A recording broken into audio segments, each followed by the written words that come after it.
like a box of chocolates. Tu as confiance en moi? The Pop The Pop and Love. Chronicles. And I love you. The Pop and Love Chronicles. Pop. And Love. Quand la pop culture rencontre Le développement personnel et relationnel. Non mais oh! Comment tu parles de ton père? Jetez-moi ici. Moi c'est Julien. Et moi c'est Eugénie. Jack, je vole! Pas de bras, pas de chocolat. The Pop And Love. Chronicles. Coucou Eugénie, Coucou Julien. comment vas-tu pour ce 3e épisode? Mais écoute, ça va bien et toi? On va parler de quoi Oh, aujourd'hui? Je pense qu'on va parler de Galadriel. Galadriel qui vient de quelle série? Elle vient spécifiquement dans cet épisode-là du Rings of Power, la nouvelle série sur Prime Amazon. Mais attention, spoil alert. Spoil alert. Si vous n'avez pas vu les Rings of Power, si vous n'avez pas vu Le Seigneur des Anneaux, si vous n'avez pas vu, comme Julien, Le Hobbit, Oui, j'ai pas vu le Hobbit. on va le mettre sur la petite liste des films à voir.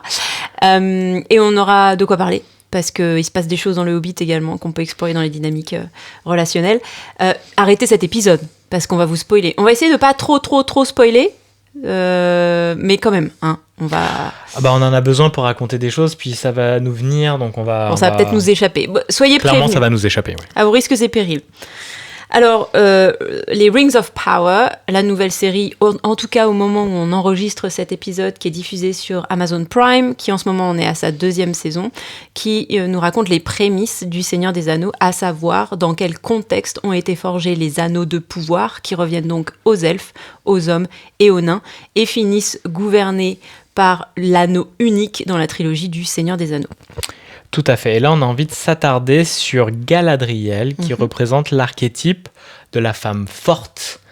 Et on a envie d'un peu disséquer son comportement, montrer un peu les dynamiques qu'elle a à l'intérieur d'elle dans son yin-yang, dans les actions qu'elle mène, dans ce que ça crée, qu'est-ce qui la met en mouvement, ses actions. C'est hyper intéressant de voir que cet archétype de la femme forte, guerrière, est aussi... très représentative de beaucoup de personnes, moi, que je vois dans mes accompagnements, ou de la femme un peu sacrificielle qui prend tout sur ses épaules, qui ne se repose jamais dans son féminin, et qui, du coup, est dans une polarité dite immature, masculine, du faire, alors que la dominante du féminin est plutôt d'être dans l'être, dans l'intuition, dans l'écoute, ce qui n'est pas le cas de notre chère Galadriel, en tout cas dans la saison 1. Elle bouge dans la saison 2 parce qu'il se passe des trucs, mais c'est hyper intéressant de voir à quel point ça fait des dégâts. Oui, je pense effectivement qu'elle se réconcilie avec son passé, avec sa polarité féminine, dans une certaine mesure, à la fin de la saison 1. Il y a beaucoup d'humilité qui tombe sur son personnage à ce moment-là. Mais alors, au début de la saison 1, on a envie de l'apprécier beaucoup. En plus, elle est dans une démarche de quête. Elle veut venger la mémoire de son frère qui a été finalement sacrifié dans sa guerre contre le mal et dont elle ne connaît pas la fin de l'histoire. En fait, elle retrouve juste sa dépouille un jour avec une marque un peu étrange qu'elle estime être liée au mal que elle croit être encore ici sur la terre sur laquelle elle vit, mais au fur et à mesure des siècles et de sa poursuite de ce mal, motivée par sa vengeance, tout le monde commence à un peu oublier et à croire que finalement le mal n'est plus là. Et elle reste la seule, unique, persuadée dans toute sa communauté d'elfes que le mal est bel et bien là. Alors qu'effectivement, il n'y a plus Sauron, il n'y a plus personne. Normalement, c'est un moment de paix, mais elle est en guerre à l'intérieur d'elle-même encore. Et il y a vraiment cette idée qu'elle est dirigée et drivée par sa vengeance, par sa haine, par sa violence et sa blessure émotionnelle qu'elle a ressentie à la mort de son frère. Elle est vraiment... je sais pas d'ailleurs si dans le démarrage, on voit, elle est avec quel âge quand il est mort, son frère ? Elle est déjà adulte, hein ? Oui, elle est déjà adulte. Après, on voit un passage, un moment où elle est plus jeune, elle se fait embêter par tous les petits, tu vois. Donc, il y a l'idée, on sent qu'elle a été pas mal rejetée et que ça a dû créer énormément de sa force. Et ce qui est intéressant, c'est que du coup, la vengeance, la colère, c'est une énergie hyper puissante. Et ça peut driver des personnes à s'en sortir, aller dans des grands espaces de transformation, atteindre les sommets. On le voit beaucoup chez des entrepreneurs ou chez des personnes qui sont parties de super bas, les rappeurs aussi beaucoup, qui ont été dans une grande haine. Ils sont partis du niveau -10, rejetés par la terre entière, la France et compagnie, et ils sont montés très haut. Et ça a été un carburant. Mais un carburant qui peut, à un moment, les détruire, même s'ils ont continué à se développer, ça peut être quelque chose qui peut venir nuire parce qu'on peut se brancher à l'amour et pas qu'à la peur et à la colère. Au démarrage, ça peut servir cette énergie, mais elle peut se brancher après à quelque chose de beaucoup plus apaisé, ce qui n'est pas le cas de Galadriel. Par contre, on voit qu'elle prend un coup sur le museau à la fin et qu'elle se rend compte qu'elle était drivée par quelque chose d'assez sombre en fait, tout aussi sombre que le fameux Sauron, quoi. Oui, effectivement, on se rend compte que... c'est plutôt elle qui se rend compte que tout ce qui lui semblait noble, sa quête en fait, était finalement le point d'accroche pour le mal qui l'a manipulée, mais finalement avec son consentement. Comme il lui fait remarquer à la fin, j'ai envie de pas spoiler, mais on va quand même être obligé de spoiler. Elle a un compagnon de route tout le long de la première saison qui se révèle être au final, attention, énorme spoiler, Sauron. Elle l'a dit. Et effectivement, à la fin, quand elle lui reproche de l'avoir manipulé, il lui dit, mais avec ton consentement. Et nous, on le voit en tant que spectateur assez tôt, même si on n'identifie pas le personnage comme étant Sauron. C'est un gros reveal de la fin de la première saison. Hein, donc, on chemine avec tous les deux sans savoir les enjeux vraiment qui se jouent entre l'un et l'autre. Mais on voit bien qu'il y a quelque chose qui ne va pas avec Galadriel et qu'elle force les gens qui la côtoient à suivre sa route et sa voie, et ça a de très graves conséquences pour beaucoup de personnages de la série. Et finalement, Sauron, sans le concours de Galadriel, qui s'est fait manipuler, mais de son plein gré, parce qu'en fait, il ne l'a emmené que dans les directions dans lesquelles elle voulait finalement aller, vers la guerre, vers la baston, concentration d'armées, déplacement sur la Terre du Milieu pour aller affronter le mal en frontal. Enfin, tout ça, ça venait d'elle, en fait. Il n'a fait que la suivre, et sur certains épisodes, il a même un peu résisté, mais c'est elle, finalement, qui a poussé tout le monde. Je pense que ce qui me vient maintenant, quand on connaît un peu maintenant Sauron et comment il était, il l'a laissé faire tout en sachant que c'est exactement ce qu'il voulait qu'elle fasse, tu vois. Pour moi, il y avait cette idée de vas-y, prends ce lead-là. En plus, de toute façon, elle allait beaucoup plus convaincre du monde que lui, parce que lui, il n'était pas grand-chose à ce moment-là. Mais tout le long, c'est lui qui est un peu le master of puppets, quoi, qui dirige tout le monde. Et elle, on voit que ça a double tranchant, comme toute chose a ces deux faces, ces deux faces de la pièce, et que cette colère, cette haine peut amener cette puissance de leaduse, de convaincre, d'amener du monde, comme sa petite équipe du démarrage, là où ils vont faire le tour de toute la Terre, là, pour trouver des orques et tout, mais une quête sans fin. Et ils en finissent par se dire, bah non, nous, on veut arrêter ça, quoi. Et elle veut continuer à foncer. Elle les amène dans un danger de mort de plus en plus imminent. Et en fait, on se rend compte que ça peut être une grande force comme également un grand problème, une grande faiblesse que d'être dirigé par sa colère et par sa haine, qui la porte tout le long à effectivement être dirigé par le mal, en fait. Elle est dirigée par l'ombre, qui est la spécialité de Sauron. Donc c'est hyper facile pour lui, effectivement, d'aller emmener Galadriel dans cette direction, parce que l'ombre est déjà pleinement en elle, en fait. Ça, alors que les elfes sont quand même des êtres beaucoup plus lumineux, on imagine, mais pas tant que ça. Je les découvre différemment, en fait, dans la série Rings of Power, quoi. En fait, ils ont des dynamiques de pouvoir comme tout le monde. Alors là, encore une fois, sous couvert de quelque chose de noble, la race est en train de disparaître, ils sont en train de perdre leur pouvoir originel et ils cherchent un remède à l'échelle de leur race. Bon, voilà, on imagine que parce que c'est un grand enjeu, c'est noble, mais effectivement, tu les sens un peu fourbes, un peu à part Elrond, qui est finalement le personnage qui reste le plus longtemps droit dans ses bottes. Il l'est toujours, hein, on n'en est pas encore au milieu de la 2e saison, et je trouve il tient la route. Hein. Les autres sont complètement... Alors, mais ce que je trouve intéressant, tu l'as dit, c'est qu'il y a un vrai enjeu autour de la dualité avec Galadriel, qui est censée incarner une forme de pureté qui en fait est complètement rongée aussi de l'intérieur. Tu dis c'est à double tranchant, elle porte l'arme de son frère constamment pendant la première saison, qu'elle accepte finalement de fondre pour unir en triptyque son arme, qui est donc faite de l'or et de l'argent les plus précieux, et fondue pour to bind, pour se mêler au mithril, qui doit être amplifié, mais ne veut rentrer en relation avec aucun autre métal, en fait, que les métaux les plus nobles. Et il nous explique effectivement à la fin de la première saison que c'est important de forger 3 anneaux pour les elfes, parce que 1 anneau, c'est une dictature en fait, 2 anneaux, c'est la confrontation, mais 3 anneaux, ça apporte un équilibre. Et je crois qu'il y a quelque chose de cet ordre-là dans Galadriel qui finalement est très paradoxal dans son comportement, la pureté, la grandeur de l'Ève qui est finalement très corrompue, très violente, et l'acceptation d'une troisième voie à la fin de la première saison où c'est ni l'un ni l'autre en fait. Je ne suis qu'une personne blessée et sur ma quête de vengeance, je dois rendre les armes sans perdre non plus sa qualité de chef guerrière, hein, puisqu'elle reste commandante des armées des elfes, hein, mais il y a quelque chose qui s'apaise en elle quand elle réalise que sa quête n'est pas ultime et noble, mais qu'elle est aussi rongée par le mal et qu'il faut trouver une troisième voie. Et elle est quand même dans une prophétie autoréalisatrice parce qu'elle veut absolument trouver le mal. Elle finit par aider Sauron à revenir pleinement, en fait.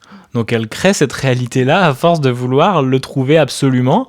Elle en vient à le créer elle-même parce qu'elle le porte en elle et que tout se manifeste dans sa vie pour que ça se propage. Parce que c'est le jeu auquel elle joue, c'est sa réalité, elle le manifeste pleinement. Et elle en vient effectivement à se connecter, à aider le plus grand méchant là, de l'histoire.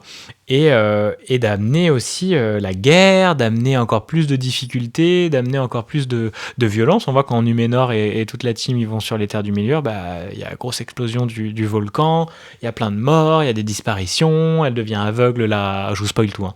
Elle devient aveugle la reine et tout. En fait, c'est un sacré bordel. Tout ça parce que c'est dirigé par la haine, et c'est là où on voit à quel point le why d'un projet, d'une entreprise, d'une quête ou autre, il est branché sur quoi ? Sur de l'amour ou sur de la vengeance, de la haine, sur l'ombre ou sur la lumière ? Et en fait, ça change tout. Et comme la femme forte est une grande énergie puissante, eh bien, elle peut emmener beaucoup de monde dans cette aventure-là, alors que dans son énergie féminine et son intuition et son espace de guérison, si elle accepte de s'arrêter et de ne pas être en fuite en permanence du décès de son frère, et d'être dans ce sympathique qui veut absolument être dans l'agression, dans le combat, eh bien, en même temps, elle est dans le combat, mais elle fuit l'espace, c'est intéressant ça, elle fuit l'espace de guérison qui serait je m'arrête et je regarde. Je pleure, je vis mon deuil, je libère les poids qu'il faut, je vais m'isoler dans un espace où je peux vivre pleinement ce que j'ai à vivre au lieu de continuer le combat, parce qu'elle fait plus de dégâts que d'accepter de regarder ces grandes blessures béantes qu'elle a depuis ce décès-là, quoi. Mais ce choix, elle le fait au premier épisode, puisqu'on lui propose. Enfin, on lui propose. Ah oui. On la force un peu. Hein. Le roi des elfes lui dit « Tu vas t'en aller !» sur les rives de Valinor. Je veux pas dire de bêtises, hein, mais ce rivage éternel où vont les elfes quand ils ont accompli leur grande mission et qu'ils vont trouver la paix. Et, elle la veut pas. Elle va jusqu'au dernier moment, elle obéit. Mais en fait, une fois sur le bateau, on voit qu'elle ne veut pas lâcher son arme. Physiquement, on le voit. Elle se fait donc dépouiller de son armure. Mais quand la servante qui l'aide à se dépouiller va pour lui prendre son arme, elle refuse. Et décide d'elle-même, alors que le portail est ouvert. Il n'y a plus de voyage à faire, ça y est, elle est arrivée à destination, il suffit juste de se laisser faire, de ne pas se laisser faire, de faire demi-tour, de plonger littéralement dans une mer sombre et déchaînée, et pour trouver qui, sur un radeau en flottaison, complètement diminué, celui qui sera plus tard Sauron. Et tu disais, c'est marrant, ça prend des proportions incroyables, mais pas que, parce qu'en fait, y a toute la guerre et les explosions et le volcan qui se réveille et tout ça, et voilà, elle participe à ça, même si c'est pas la seule, mais elle infiltre également Sauron dans la forge des elfes maîtres, donc vraiment un individu sans feu d'artifice et apparat au cœur de ce qui fait le pouvoir des elfes, quoi. Et ça, c'est vraiment, c'est très délicat comme manœuvre aussi. C'est assez paradoxal par rapport à effectivement tout ce qu'elle déploie pour aller à la guerre finalement, et c'est peut-être ce qui va blesser le plus la Terre du Milieu. Et c'est ce qui montre aussi que dans l'énergie d'une femme qui passe dans sa polarité masculine, parce qu'en insécurité, en blessure à l'intérieur d'elle-même, elle en va à venir dans un yang donc très immature, mais également à venir blesser, à venir dépenser une énergie immense, alors que s'arrêter, regarder, libérer aurait beaucoup plus apaisé l'ensemble que toute l'énergie consommée en fait. Et il y a l'énergie du féminin qui est très exponentielle. Au lieu d'y aller, elle peut attendre, viser au bon endroit, mais avec la patience, avec le calme intérieur. Et là, elle est encore plus destructrice parce que c'est un peu un chaos mis au service de l'action, de la revanche, de la guerre, et c'est très dévastateur. C'est beaucoup plus dévastateur finalement qu'un homme qui pourrait être dans cette énergie de crois qu'on doit être un peu dans les mêmes choses, tu vois. On est dans l'énergie du guerrier chaotique, tu vois, sauvage et inarrêtable, tu vois. Mais c'est un mur, du coup, elle est complètement coupée de son féminin, finalement. Elle en vient comme un homme très coupé de son féminin qui avance et qui n'a plus de... On sent pas qu'elle ait beaucoup de... tu sais, de clémence ou autre, ou de... Tu sais, elle écoute pas, elle y va, elle est chiante au début, hein. Tu vois, c'est vraiment d'accueillir... Vous pouvez l'accueillir, hein, si vous... Déjà, on a le droit d'être une femme chiante et une femme forte, et un homme chiant et un homme fort. Et qui prend tout sur son dos. Là, l'idée toujours des phrases, c'est d'accueillir tout ça, hein. Si ça vous gratte, moi le premier, Galadriel, c'est de voir à quel point je peux être borné aussi. Je peux être, je fonce et j'écoute personne et il y a que moi qui ai raison et je prends pas mon temps de m'arrêter. Ça, c'est clairement ma problématique, donc je peux accueillir ça. Tout est miroir de vous, hein. Donc si des personnages de série vous énervent, c'est pas pour rien. Et donc effectivement, elle nous agaçait aussi, mais parce qu'on a beaucoup ça en nous, quoi. Ouais, puis vers la fin, on en faisait une blague récurrente. On continue à la faire d'ailleurs. Et puis ça s'est développé sur d'autres personnages également, parce qu'on l'a noté chez Galadriel, mais en fait, c'est pas la seule à faire ça. Moi, j'ai bien envie de l'aimer au début, Galadriel. Puis après, elle m'énerve. C'est vrai qu'elle se comporte un peu comme une ado, notamment devant la reine. Alors peut-être il y a un petit défaut d'écriture là-dessus. Ça reste quand même une elfe. Elle est censée avoir vécu un nombre d'âges incalculable. Et elle se retrouve devant la reine de Numénor, la reine régente. Et elle aurait besoin, alors que son peuple est en conflit avec le peuple de Numénor, de soulever une armée. Je la trouve pas très polie pour demander gentiment d'avoir une armée. Mais c'est presque... quel est le terme, tu sais, c'est grotesque un peu, quoi. Mais on a quand même bien envie de l'apprécier et on la regarde faire et on se dit non mais Galadriel c'est pas possible, donc tu te rends compte que déjà ça va pas et puis c'est de pire en pire, puis au bout d'un moment tu te rends compte que cette femme, mais ça pourrait être un homme, hein, c'est pareil, on parle de polarité, donc les polarités vivent toutes les deux chez les hommes et les femmes pareil, hein. On a envie qu'elle pleure, c'est-à-dire qu'on la voit sur toutes ces scènes où elle a les yeux qui papillonnent un peu et on sent qu'elle a les larmes au bord des yeux et ça ne coule pas, il n'y a pas d'expression faciale et on en a fait une grosse blague récurrente maintenant parce que finalement il y a plein de personnages qui ont ce problème dans cette série. Est-ce que vous avez remarqué, ils ne savent pas pleurer, mais ils sont débordés par leurs sentiments constamment, mais ils sont vraiment débordés dans le sens, pas débordés parce que du coup ça ne déborde pas, au bord du bord, c'est presque trop en fait, ils sont constamment au bord des larmes et ça ne coule absolument jamais. Et donc c'est pour ça la problématique, c'est que leur émotion, elle se transforme dans des actions, dans des actes qui partent de la blessure, qui partent d'un système nerveux pas du tout apaisé, et au lieu de s'en occuper et de l'accueillir avec les poids là, comme on fait avec les affirmations, avec accepter de faire circuler ces grandes énergies dans notre corps au lieu d'aller les évacuer dans de la guerre, de la manipulation et des colères et tout un bordel dans la terre du milieu. Bon, il n'y aurait pas de série si Galadriel s'était occupée dès le départ de tout ça, évidemment, parce qu'elle serait en paix. On est bien au courant que si elle avait eu un Julien pour faire des affirmations, elle et tous les personnages dont on parle dans cette chronique, hein, on est bien d'accord, il n'y aurait pas d'histoire et du coup on n'en parlerait pas, donc ce n'est pas le propos, mais effectivement... Bon, ça lui aurait fait du bien. L'homme qui amena le PKS dans la comté et dans les terres du milieu. Ainsi disparu le cinéma. Donc évidemment, c'est pour ça qu'on les aime, ces personnages, parce qu'ils représentent aussi, nous, de manière cathartique et en projection, nos dualités internes, nos problématiques. Donc c'est bien aussi de voir que vous pouvez choper ça dans les séries, dans les films et dans ce dont on vous parle là. Si ça vous énerve, c'est la vie qui vous propose de l'accueillir. Donc c'est cette partie de vous que vous ne voulez pas voir et vous le voyez par projection, c'est vos ombres. Et donc cette femme forte qui n'écoute personne, qui avance, qui est bornée, ça peut vous servir parce que ça nous permet d'avancer dans la vie, de croire en ses rêves et de développer des projets. Mais à d'autres moments, ça nous dessert énormément. Donc c'est l'idée d'aller l'accueillir, je suis une femme forte et c'est merveilleux, et d'accepter la faiblesse et de ralentir. Je suis une femme forte même si je suis faible et que je vais doucement, même si je suis faible et que je pleure, même si je suis triste. C'est d'accueillir les deux, parce que vous pouvez être tout à fait les deux dans différentes situations, et puis en même temps vous êtes aussi une femme ou un homme fort en acceptant vos émotions, en vous arrêtant dans un déchaînement de haine comme Galadriel, quelle force de dire non, je vis mon deuil, je m'exile, je remets mon grade de chef machin, j'arrête et je vais vivre ma peine. Ça, c'est une force incroyable aussi. Donc c'est là où c'est intéressant, c'est toujours en dualité, ça dépend comment vous le regardez et qui le regarde.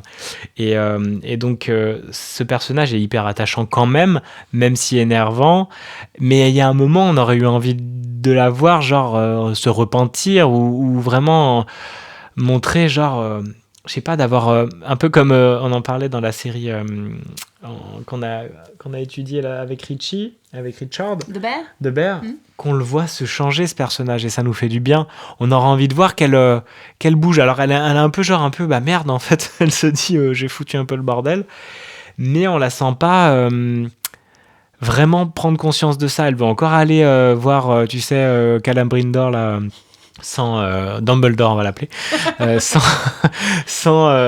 toute seule, tu vois. Elle veut continuer à être dans ce truc-là, genre, mais femme, t'as pas vu ce qui s'est passé là et tout ce que t'as emmené, mais peut-être encore une fuite et encore, je vais à fond dans le combat pour surtout pas voir que c'est moi qui. En fait, elle s'empêtre de plus en plus dans cette histoire, ce qu'elle veut même pas dire au début que c'est Sauron. Quand elle a vu elle a révélé, ça lui a été révélé que ce n'était pas du tout ce roi là des hommes du Sud, des terres du Sud, et que c'était Sauron. Elle l'a gardé encore pour elle au lieu d'en parler, quoi. Bah, elle avait trop honte. Elle avait trop honte. Et je pense qu'il faut descendre par palier aussi. Elle était un peu humiliée. Je pense que son humilité en a pris à coup et que elle s'est aussi refait posséder assez rapidement par cette histoire d'anneau. Hein, parce qu'on est d'accord qu'elle va dire au roi des elfes quand même, sous la pression comment il s'appelle, Elrond, qui encore une fois est notre personnage source. Hein. Là, c'est le sage. C'est le sage. Ils sont tous plus vieux que lui, mais alors c'est quand même. Et puis lui en plus c'est même pas un elfe entier, c'est une moitié d'elfe apparemment par sa mère qui était humaine vraiment. Mais c'est celui qui pense normalement en fait. Les autres sont toujours un peu torturés ou il y a des jeux de pouvoir. Elle le dit quand même à son roi que c'est Sauron, les larmes au bord des yeux évidemment. Je crois qu'il y a une larme qui coule vaguement sur sa joue, sans expression faciale évidemment. Mais vite fait, quand les 3 anneaux rentrent en jeu, finalement, Sauron dégage de la forge parce que je sais plus trop ce qui se passe, elle le menace ou il s'en va. Et du coup, tout le monde dit il est passé où le monsieur qui nous aidait à forger les anneaux ? Non, mais il est plus là. Mais les anneaux sont là. Donc finalement, l'énergie de Sauron, le pouvoir corrupteur de Sauron est déjà là. Et on le sait, nous, parce qu'on sait qu'il a touché Mithril. Et en plus, tu vois, elle fait cette nouvelle erreur, là, je viens d'y penser, où elle dit pas que c'est Sauron quand il y a encore Celebrimbor là qu'elle a. Elle lui dit pas, on va l'appeler Dumbledore, ce qu'il est dur à dire. Ça va tout vous mélanger. Mais non, comment c'est Celebrimbor. Ouais, Celebrimbor. Bon, bref. Le maître forgeron. Ouais, le maître forgeron, en fait, il est pas au courant que c'est Sauron. Il sait juste qu'il faut plus traiter avec cet homme. Si elle l'avait dit dès le départ, il n'avait pas besoin d'attendre le messager qui n'arrive jamais parce qu'il se fait buter et que Sauron, du coup, peut arriver en mode je me déguise et je deviens un elfe. C'est improbable, cette histoire. Parce qu'il y a du non-dit, c'est encore, on ne dit pas les choses parce qu'on en a honte alors que ça réglerait tellement de problèmes. Il y a effectivement un problème de non-dit et j'ai perdu le fil de mon idée. Ah oui, mais il y a quelque chose aussi de l'ordre de l'aveuglement. C'est-à-dire que, encore une fois, ça peut être un petit problème scénaristique, une petite faiblesse scénaristique, mais il y a quand même un vrai souci. C'est-à-dire que Halbrand, qui est le nom du personnage de Sauron avant qu'on découvre que c'est Sauron, arrive un jour avec, sur une petite pochette, les armoiries d'une vieille famille royale qui, a priori, était en gouvernance du Sud, de la Terre du Sud, enfin, des Southlands, qu'ils appellent dans cette série. Et Galadriel voit ces petites armoiries, il dit « Mais tu es le roi perdu !» Et il dit « Oui, je suis le roi perdu. » Et tout le monde le croit à partir de là. C'est-à-dire qu'à chaque fois, il se présente en disant « Je suis le roi », tout le monde est là « Ah mon Dieu, votre majesté !» C'est quand même incroyable d'aveuglement. Il n'y a que le nain, dans la 2e saison, quand il le rencontre... Mais alors, entre-temps, le maître forgeron s'est fait pareil, hein, la même chose. C'est-à-dire qu'à un moment donné, sur la saison 2, Halbrand n'est plus Halbrand, et il est donc Sauron. Il prend une nouvelle forme et il fait croire au maître forgeron, en sortant dans une cinématique incroyable du feu de la forge, que c'est l'esprit des Valar ou je sais pas quoi qui est venu le guider pour faire ce travail incroyable des anneaux. Faut en faire pour les nains maintenant, vu qu'on en a fait pour les elfes. Les prochains, c'est les nains. Et il y a que le jeune nain qui se fait pas... Enfin, le jeune nain... Le presque roi des nains, le second dans la lignée qui se fait pas voir. Même le maître forgeron, il est là, ah mais mon Dieu, tu ressembles à un Valinor, mais tu es un Valinor, mais oui, mais bien sûr, tu es là pour m'aider. Enfin, il y a un problème d'aveuglement par rapport au personnage là. C'est critique quand même. Et effectivement, bon, il peut y avoir des belles faiblesses dans le scénario, mais il y a dans l'idée à quel point, en résumé, quand on est obsédé par son ombre, on en vient à faire des choses qui dévastent tout notre environnement, toutes les personnes et qui peuvent emmener toute une histoire là assez incroyable qui part effectivement beaucoup d'elle, quoi, qui part vraiment de Galadriel, qui est un peu le personnage principal, hein, on peut dire, de cette série là. Elle est vraiment au cœur de ces transformations et de ces problématiques. Et donc l'idée, c'est d'aller vraiment s'arrêter, de replonger pour Galadriel dans son énergie féminine, d'accepter d'être traversée par la tristesse infinie que son frère et son décès ont créé chez elle, d'aller libérer des loyautés familiales. Alors, en même temps, ils ont des sacrés paquets d'années, vu qu'ils sont un peu immortels, il y a des sacrés bordels à libérer dans toute leur lignée, dans toute leur existence, et de chocs émotionnels. Et puis d'accueillir en fait qu'elle a tout autant de valeur, même si elle est posée, triste, faible, sans tuer personne, sans tuer des orques, sans se venger en fait, et qu'elle reste l'unité et elle a rien à prouver. Ça reste un merveilleux cadeau de la vie, Galadriel, tu es un merveilleux cadeau de la vie, avec et sans être une femme forte, avec et sans pleurer, avec et sans être au service de ta lignée, et d'être déloyale à ça, puis d'accepter que son frère, c'était son choix. Elle n'a pas apporté en fait la mort de son frère, parce que son frère, c'était son choix de guerrier, il y est allé, et c'est comme si elle portait cette revanche de le sauver lui, ou de sauver son honneur un peu, tu sais, et on voit souvent ça dans la guerre, ou cette histoire d'honneur qui amène des revanches et contre-revanches infinies, quoi. Je pense qu'il y a quelque chose de l'ordre de « il ne peut pas être mort pour rien ». Parce que sa quête, c'est quand même de prouver que le mal est toujours là. Le mal est toujours là. Et à force de le chercher, elle le trouve. Elle le crée même. Un peu comme dans notre environnement, sur des choses assez simples, comme le disait Brené Brown, qui est la spécialiste de la vulnérabilité. Elle disait « Ne cherchez pas à l'extérieur des preuves que vous n'appartenez pas au monde, car vous allez les trouver. Tu cherches, tu trouves. » Tu vois, c'est pas pour rien qu'on a ces dictons-là aussi.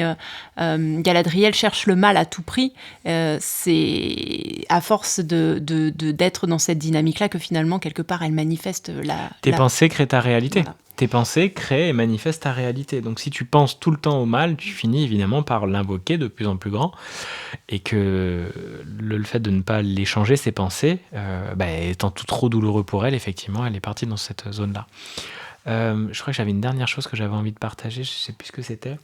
Donc dans l'idée, c'est que cette femme forte, si vous avez cette grande armure comme Galadriel, vous pouvez accepter de la déposer, de vous arrêter, de regarder les blessures, de les penser, de prendre du temps dessus, et de voir que dans votre énergie féminine, vous allez être beaucoup plus puissante que de vous arrêter de prendre soin de ce féminin, plutôt que d'aller dans l'action et ce yang immature qui vient juste en fait révéler une insécurité énorme à l'intérieur de vous, qui peut être effectivement créée par des traumas, des grandes blessures, ou des choses qui ne nous appartiennent pas, et c'est là où on libère des poids et tout.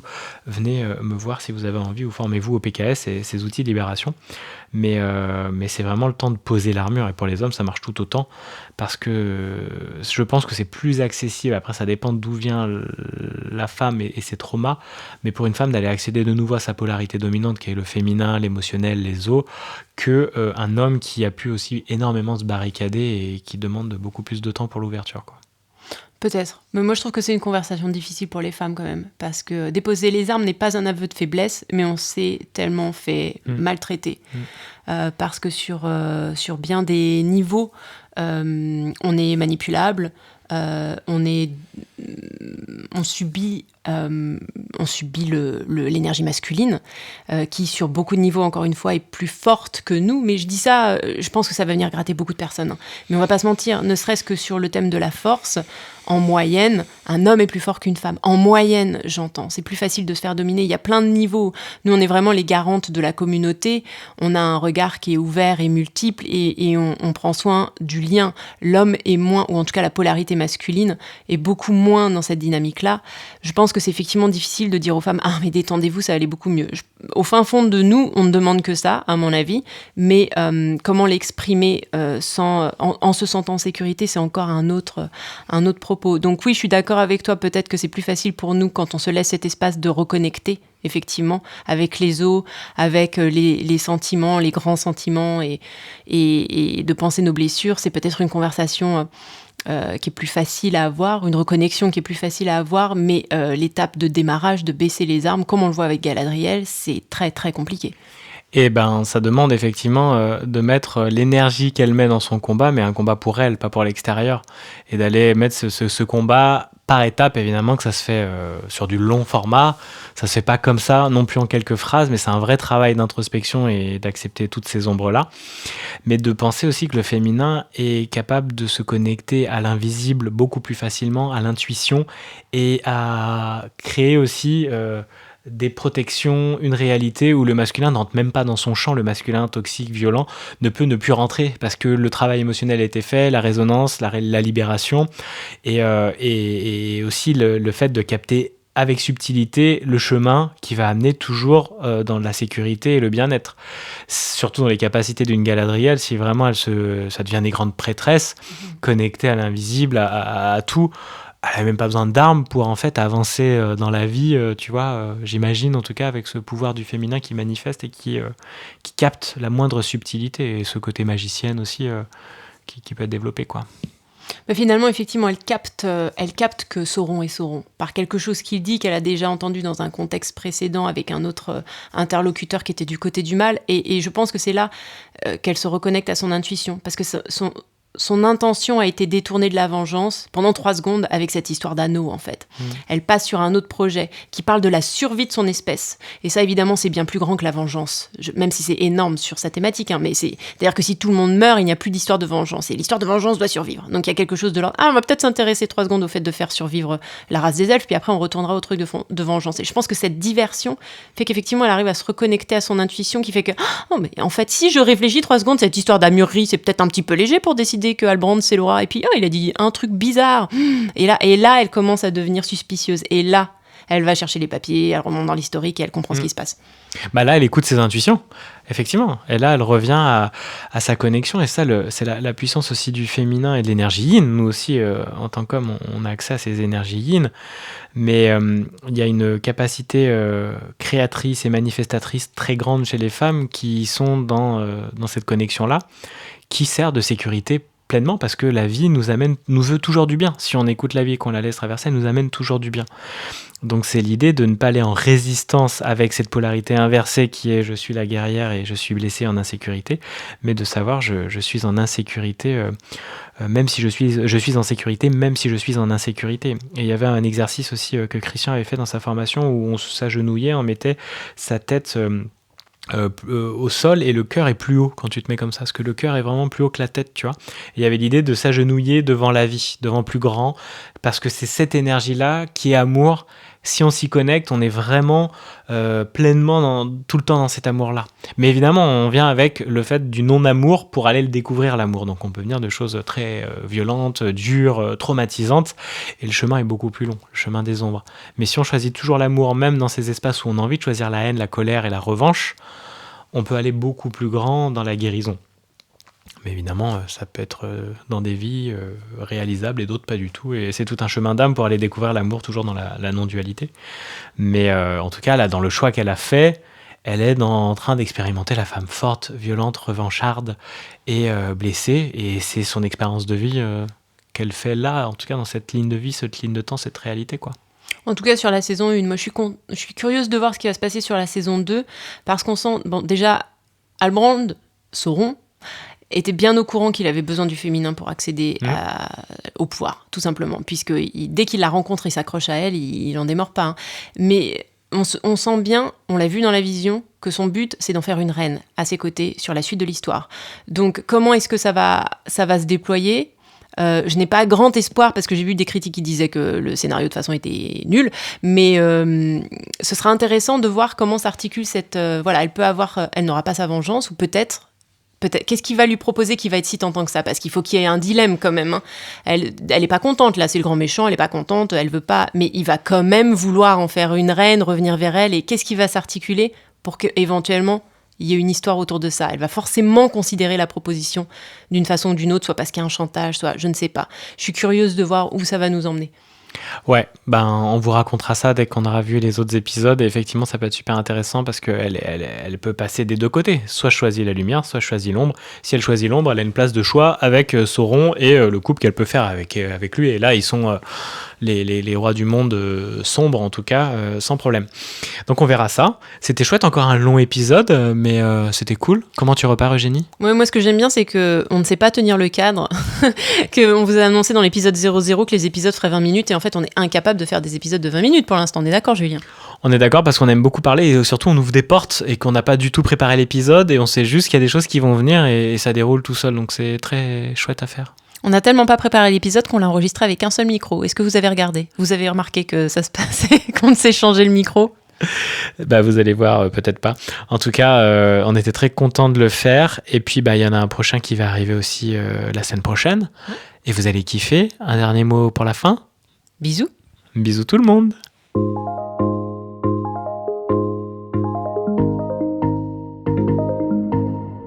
Ma petite Amélie, vous n'avez pas des os en verre. Vous pouvez vous cogner à la vie. Si vous laissez passer cette chance, alors avec le temps, c'est votre cœur qui va devenir aussi sec et cassant que mon squelette. Alors, allez-y, nom d'un chien.